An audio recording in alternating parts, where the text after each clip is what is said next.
Absolutely yes. उसके बाद हम अगर बात करें ऑर्गेनाइजेशन डेवलपमेंट की और जी।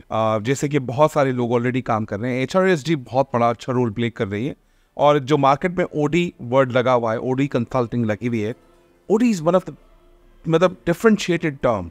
मैं एक मरतबा बात कर रहा था कि क्या लर्निंग एंड डेवलपमेंट जो अपने पास ओडी लिखता है, क्या उसको एचआर के बेसिक्स पता है?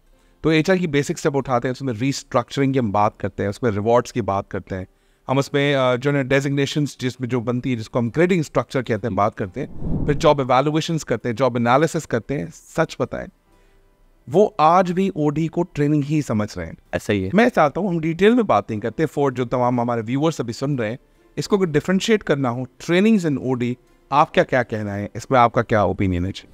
Okay. Training can be one of the components of OD, Yes. but OD is definitely not training. This is what we have to understand. ऐसा ही। ट्रेनिंग काम करता है आइडियली, ट्रेनिंग का काम होना चाहिए स्किल्स के ऊपर, ट्रेनिंग का काम होना चाहिए एटीट्यूड के ऊपर, ट्रेनिंग का काम होना चाहिए मे बी कुछ हद तक कॉम्पिटेंसीज के ऊपर। दैट इज क्लासरूम स्टाइल हो जाए या ऑन द जॉब ट्रेनिंग हो जाए, चीज़ें हो जाए। ओडी को एक वर्ड अगर मैं डिफरेंशिएट करवाऊँ, OD is all about culture. Culture, ये कल्चर पे क्या काम होगा? मिसाल के तौर पर रंजीत, आपने डिपार्टमेंट के 100 लोगों को भेज दिया कि कम्युनिकेशन स्किल्स की वर्कशॉप अटेंड करके आओ, मगर फ्लोर पे गालम गलोच हो रही है, फ्लोर पे चिकम चिल्लियाँ हो रही है, फ्लोर पे तंजबाजी चल रही है, तो भाई आप कितनी ट्रेनिंग करवा लो, जीरो इम्पैक्ट होगा। कि वहाँ ओडी का रोल आता है कल्चर में क्या चीज़ें हैं।